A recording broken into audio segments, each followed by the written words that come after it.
여러분 반갑습니다. 보험소송TV의 김지영 변호사입니다. 제가 올렸던 영상 중에 채무부존재 확인소송의 답변서를 어떻게 제출하는가 라는 주제로 만든 영상이 있었는데요. 그 영상에 대해서 좋은 평가들이 많아서 이번에는 그 두 번째 시간으로 제가 준비했습니다. 보험사에서는 보험계약이 무효라고 주장하면서 지금까지 지급한 보험금을 전부 돌려달라고 부당이득 반환 청구 소송을 한 경우에 어떻게 답변서를 쓰면 되는지를 알려드리려고 합니다. 그래서 보험사들이 보통 소를 제기할 때 사용하는 그 소장을 샘플로 하나 보여드리고요. 어떻게 답변서를 쓰면 되는지를 준비해봤습니다. 함께 보시죠. 소장, 원고는 나몰라 손해보험 주식회사 이미의 보험사 이름을 하나 썼고요. 대표이사 나몰라 하고 나서 보험사는 보험사와 계약되어 있는 법무법인이나 변호사 사무실을 통해서 소송을 제기하는 게 보통입니다. 피고 김어굴 보험에 관한 소송 청구 취지는 이렇게 들어옵니다. 원고와 피고 간에 체결된 별지기재 보험계약은 무효임을 확인한다. 피고는 원고에게 금 5천만 원 및 이에 대하여 이 사건 소장 부분 송달일 다음 날부터 다 갚는 날까지 연 12%의 비율에 의한 돈을 지급하라. 제3항 소송 비용은 피고의 부담으로 한다. 제4항, 제2항은 가집행할 수 있다. 이렇게 가집행을 붙이는 것은 금전이행의 청구를 할 때 해당 항에 대해서 가집행할 수 있다는 것을 구합니다. 그리고 나서 청구 원인, 당사자 관계. 원고는 보험 상품을 주로 판매하는 보험 사업자이고 피고는 이 사건 보험 계약의 당사자이자 피보험자입니다. 보험 계약의 내용, 원고와 피고 사이에 아래와 같은 내용으로 보험 계약을 체결하였습니다. 아래 상품명은 무배당 나몰라 건강보험 1301, 계약자는 김어굴, 피보험자도 김어굴, 증권번호는 2013-0000, 보험기간은 2013년 6월 1일부터 2023년 5월 31일, 주요 담보 내용에서 상해 입원비와 질병 입원비 각 일당 3만원씩 지급하는 상품을 제가 예시로 들었는데요. 이렇게 상해 입원비나 질병 입원비가 있는 상품에서는요, 입원 기간이 길어지고 이 지급금이 많아지면 많아질수록 보험사가 계약 해지를 해달라고 하는 게 보통이거든요. 아래에서 자세히 썼으니까 한번 보시죠. 3. 보험사고의 발생 및 원고의 보험금 지급. 피고는 2015년 5월 1일 부산 A병원에서 허리 통증으로 10일간 입원 치료를 받은 것을 시작으로 척추장애 등의 치료를 이유로 2019년 12월 31일까지 15회에 걸쳐 총 400일을 입원하였습니다. 원고는 피고에게 입원 일당 등 보험금으로 총 5천만 원을 지급하였습니다. 얼핏 보면요, 15회에 걸쳐서 400일을 입원하면 이 사람이 마치 일부러 입원한 것처럼 보일 수도 있는데요. 그렇지 않습니다. 보통 사람은 나이가 들어서 다치고 나면 그게 완치되는 게 쉽지가 않습니다. 그래서 계속 병원 신세를 지게 되는 거예요. 제4항 보험계약 무효 확인. 가 단기간 다수의 보장성 보험 가입. 이 소장은 보험사가 제출하는 것을 가정을 한 건데요. 보험사는 피보험자, 계약자인 누가 단기간 다수의 보장성 보험을 가입했다라고 하면서 그런 계약들을 표로 정리해서 이제 제출을 합니다. 그리고 입원 치료에 상당성이 없음, 피고가 받은 입원 치료가 상당성이 없다라는 취지로 얘기를 하죠. 주로 한방병원에서 치료했지 않느냐, 또는 의사의 권유가 없었는데도 불필요하게 장기간 입원하지 않았느냐라는 취지로 자세하게 기재를 합니다. 다 보험금 부정 취득을 목적으로 한 보험계약 체결로 무효임. 그러니까 결국 보험사의 주장은 뭐냐, 이게 보험금을 받기 위해서 부정하게 가입했다, 즉 사기계약으로 무효다라고 주장을 하는 거예요. 그래서 민법 제103조에 의해서 무효임을 확인해 주십시오 라고 주장을 하는 겁니다. 자, 이렇게 보험계약이 무효라고 주장하는 보험사의 마지막 주장은 무엇이냐, 결국은 계약 자체가 무효이므로 지금까지 받았던 보험금 전부를 돌려달라라고 하는 것이거든요.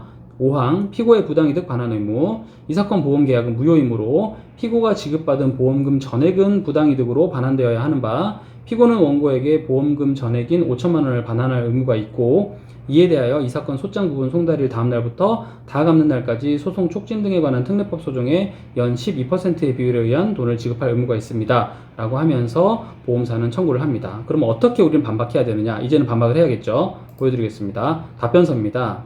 사건 번호 쓰시고 사건명을 쓰신 다음에 원고 나몰라 손해보험 주식회사 피고 김어굴. 위 사건에 관하여 피고는 다음과 같이 답변합니다. 청구 취지에 대한 답변. 제1항 원고의 청구를 기각한다, 혹은 원고의 청구를 전부 기각한다 쓰시면 되고, 제2항 소송 비용은 원고의 부담으로 한다, 또는 소송 비용은 원고가 부담한다 라고 쓰시고 라는 판결을 구합니다 라고 하시면 됩니다. 청구 원인에 대한 답변. 왜 원고의 청구를 기각해야 하는지를 여기다 쓰시는 거죠. 1번 원고 주장의 요지. 원고는 피고가 원고회사 보험에 가입한 것은 민법 제103조 위반이므로 무효이므로 피고에게 지급된 보험금 전액인 금 5천만 원을 반환하라고 주장합니다. 라고 짧게 원고의 주장의 요지를 쓰십니다. 제2항 원고 주장의 부당성 가 보험 계약의 체결 경위. 원고는 이게 사기 계약이라는 취지로 주장하니까 어떻게 보험 계약 체결에 이르게 된 것인지를 상세하게 쓰는 것이죠. 피고는 건강이 악화되기 전 약 20년간 사무직으로 열심히 일을 해왔습니다. 라고 하면서 경력증명서나 뭐 이런 것들이 있다면 제출하시고요. 피고가 원고회사 보험 상품에 가입하던 2013년 6월경은 피고가 왕성하게 경제활동을 하던 시기이고 당시 원고회사의 보험 설계사로 일을 하던 친구인 소의 나설계가 수차례 찾아와서 갑작스럽게 아플 수 있는 미래를 대비해야 한다고 하며 가입 권유를 하였습니다. 보통은 이렇게 가입 권유하십니다. 친인척이나 친구가 찾아와서 가입을 해달라라고 얘기하는 경우가 보통이지 않습니까? 또는 피고 본인이 설계사인 경우도 많습니다. 왜냐하면 설계사로서 일을 하다 보니까 회사에서는 계속 실적 압박을 하는 거예요. 그러니까 다른 사람의 보험은 가입할 수 없으니 내 보험을 계속 넣게 되는 거죠. 그럼에도 불구하고 보험사는 자기를 위해 일을 해주었던 설계사에게도 이런 식으로 소송을 제기합니다. 피고는 소의 나설계로부터 보장 분석을 받고 기본계약 가입금액 5천만 원에 상해사망담보 1억 원, 질병입원비 일당 3만 원, 상해입원비 일당 3만 원으로 하여 무배당 나몰라 건강보험 계약 이하 이 사건 보험 계약이라 칭합니다. 를 체결하였습니다. 갑제 1호증 참조. 나 사고의 발생과 피고의 건강 악화. 피고는 보험 가입 이후 약 2년이 경과한 2015년 4월 30일경 사무실에서 미끄러운 바닥으로 인하여 크게 넘어지는 사고를 당했습니다. 하면서 이때 내셔야 될 서류가요, 바로 초진기록지 같은 서류들입니다. 보험금의 지급이 정당하다라고 보려면 해당 보험 사고를 입증해 주는 게 필요하니까요. 그런 것에 대해서는 상호간에 이견이 없도록 초진기록지 등을 제출하면 좋아요. 물론 이제 보험금 청구 단계에서 이미 원고 회사가 확인했을 가능성이 높습니다. 그래서 제출하지 않아도 되는 경우가 있을 수도 있고요. 해당 사고로 피고는 제대로 일어서기조차 힘들었으나 급히 마무리해야 할 일이 있어서 겨우겨우 그날 일을 마무리하였습니다. 그리고 그 다음날 아침 일어났더니 그때서야 너무 아픈 거예요. 도저히 일을 할 수가 없어서 부산 A병원을 방문하였고 허리 통증으로 입원하게 되었습니다. 의제 3호증 입퇴원 확인서. 피고는 10일간 입원 치료를 받고 퇴원하였으나 상태는 쉽게 호전되지 않았고 그 이후로도 계속 입원 치료를 받게 되었습니다. 다 원고 보험회사 직원의 보험계약 해지 권유. 이게 이제 실무적으로 문제가 되는데요. 피고는 의사 소견에 따라 정당하게 입원하였습니다. 그러나 피고의 입원이 계속되자 원고 회사는 입원해 있는 피고에게 직원을 보내서 보험계약 해지에 동의를 해주지 않으면 고소 및 민사소송을 하겠다고 피고를 겁박하였습니다. 실제로 무수히 많은 사례가 이렇게 진행됩니다. 그러나 피고는 갑작스럽게 아픈 때를 대비하여 원고 회사의 보험에 가입해 둔 것인데 보험계약을 해지해달라고 하는 원고 회사의 요청은 부당하다고 하며 해당 직원의 요청을 거절하였습니다. 단기간 다수의 보험에 가입한 것이라는 주장에 대한 반박. 원고가 제출한 소장에 나와 있는 내용들은 하나씩은 다 반박해 주셔야 돼요. 원고는 피고가 단기간 다수의 보장성 보험을 가입한 것이라고 주장하나 이는 사실과 다릅니다. 라고 하면서 내가 가입한 보험이 그렇게 많지 않다라는 점에 대해서 자세하게 타이핑을 쳐서라도 기재하시는 게 필요합니다. 입원 치료에 상당성이 없다는 주장에 대한 반박. 원고는 피고에게 입원의 필요성이 없다고 주장하나 피고는 의사의 소견에 따라 입원한 것이지 아프지도 않은데 입원 치료를 받은 바가 없으며 의사의 소견과 무관하게 입원시켜달라고 하여 입원한 적도 없습니다. 실제로 의사 선생님께 가서 저 입원하고 싶습니다 라고 하면 입원을 안 받아줍니다.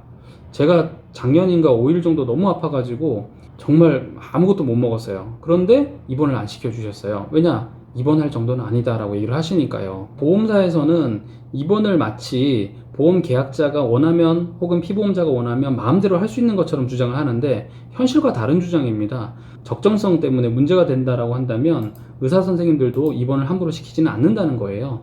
제3항 보험계약이 무효라는 근거가 부존재함. 원고는 이 사건 보험계약이 무효라고 주장하나 피고에게 보험금 부정취득의 목적이 있었다는 점은 원고가 제출한 증거를 통해 전혀 입증되고 있지 않으므로 원고의 주장은 배척되어야 합니다. 이 정도만 쓰십니다. 이런 답변서가 들어가면 보험사는 그 다음에 어떻게 할 것이냐, 각각의 병원에 사실조회를 띄울 거예요. 사실조회를 통해서 의료기록을 다 받아온 다음에 그 입원이 적절한지에 대해서 진료기록 감정 신청을 하려고 할 겁니다. 그때 적절하게 대응하는 게 필요합니다. 제4항 부당이득 반환 의무에 대하여 이 사건 보험계약이 유효한 이상 피고가 지급받은 보험금 전액이 부당이득이라는 원고의 주장은 그 자체로 이유 없다 할 것입니다. 5항 원고의 부당한 업무 처리 방식에 대하여, 자, 여기서는 내가 억울한 점을 자세히 기술하는 거죠. 원고와 같은 보험회사는 열심히 경제활동을 하여 보험 가입을 할 경제적 여력이 있는 자에게는 갑작스럽게 아픈 경우를 대비하세요 하면서 보험 가입을 권유합니다. 피고도 행여 아플지도 모를 미래를 대비하기 위하여 이 사건 보험계약을 체결한 것입니다. 그러나 원고는 피고가 사고로 아프기 시작하고 보험금 지급이 많아지면 피고와 같은 보험계약자를 마치 범죄자처럼 취급하고 집요하게 보험계약 해지의 동의를 받아내려고 합니다. 이게 사실입니다. 실제로 이렇게 일처리를 해요. 보험사들이요. 그리고 원고의 보험계약 해지 요청에 피고가 동의하지 않자 원고 소속 직원은 병원으로 찾아와서 보험 사기로 고소를 하겠다, 소송을 해서 지급한 보험금도 다 회수하겠다 등의 말을 하며 피고를 겁박하기도 하였습니다. 이때 결국은 무엇을 원하는 거죠? 보험회사는 보험계약에 자발적으로 해지 동의를 해달라고 그 서류에 사인받기 위해서 이렇게까지 하는 거죠.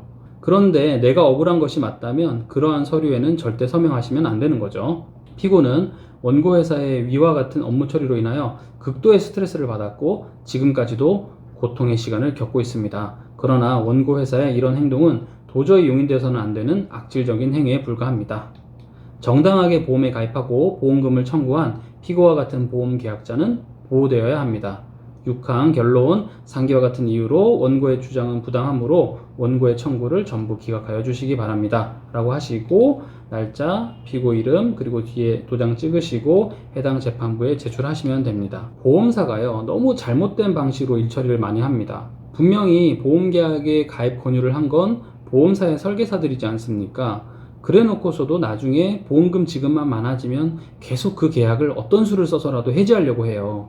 그렇게 해서는 안 되는 거죠. 만약에 보험사로부터 보험계약 무효 확인 소송, 그리고 더 나아가서 부당이득 반환 소송을 당하셨다면 제가 오늘 올려드린 답변서를 참고하셔서요, 본인의 상황에 맞게 잘 작성하신 다음에 제출하시면 1차적인 일은 마무리가 된 겁니다. 네, 오늘 영상도 도움이 되셨다면 좋아요와 구독을 부탁드립니다. 저는 보험소송TV의 김지용 변호사였습니다. 감사합니다.